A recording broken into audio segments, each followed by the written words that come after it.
with the perfect storm of he's signed the big contract. They are attached at the hip to somebody who they really don't want to bench because of that.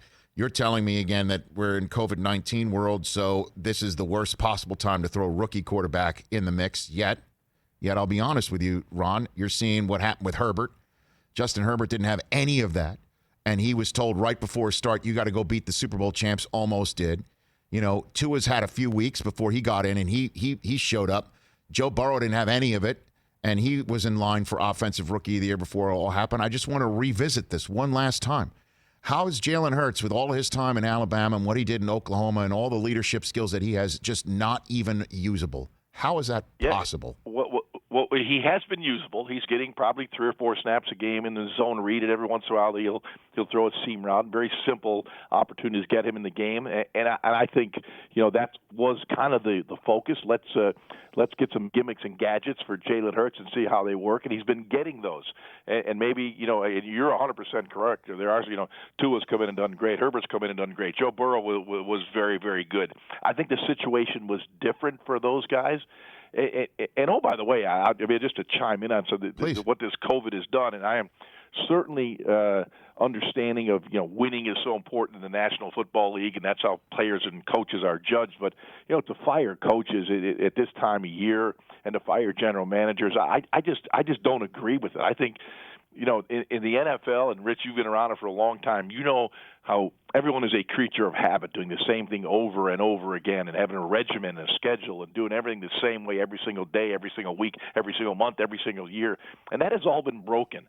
And I just find it hard to make an evaluation of people in these stressful times that everyone is dealing with right now. How would you like to be Vic Fangio and have your job dictated by your 4 quarterbacks not being on the field? And, you got a wide receiver that last played quarterback at Wake Forest, 4 years ago and was drafted as a wide receiver. So that's kind of, I'm lumping it all together, saying I think this has changed the whole dynamic of the National Football League, this COVID pandemic era. Few more minutes left with Ron Jaworski, and then one last here on the Eagles. Let's try and be positive then, okay? They're just a half game out of first.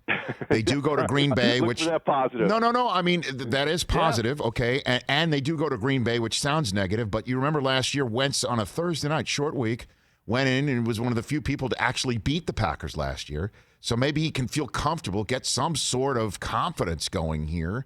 What is the fix?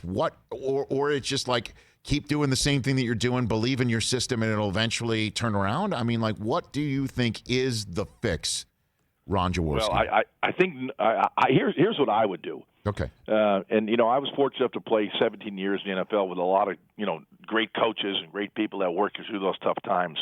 And I would find some really great plays that Carson made. If I'm Doug Peterson or the coaching staff, the guys that are working with him, Marty Morningwig and Press Taylor, the passing game coordinator, and find about 50 plays and say, hey, Carson, come on to my office, man. Let's start looking at this stuff. Let's look at these plays that you've made. Look at these great plays you've done. You haven't changed. You're the same guy.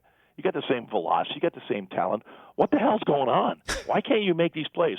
But also show him nothing but positive. Right. And don't embellish the negative. He's hearing that. This is Philadelphia. I mean, there's chatter everywhere from the owner to the GM to the media. You name it. There's chatter everywhere.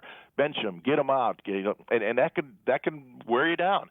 And I think he's a little bit worn right down. He's got the big contract, which now people always throw the money out there. He's overpaid. He's done earn it.